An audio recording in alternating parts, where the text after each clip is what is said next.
بسم اللہ الرحمن الرحیم۔ سورہ نساء کی آیت نمبر 12 میں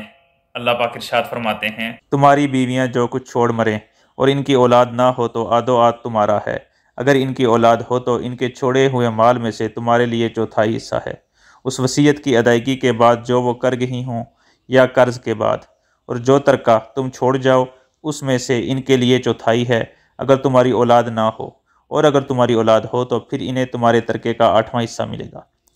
اس وصیت کے بعد جو تم کر گئے ہو، اور قرض کی ادائیگی کے بعد، اور جن کی میراث لی جاتی ہے وہ مرد یا عورت کلالہ ہو، یعنی اس کا باپ بیٹا نہ ہو، اور اس کا ایک بھائی یا ایک بہن ہو تو ان دونوں میں سے ہر ایک کا چھٹا حصہ ہے،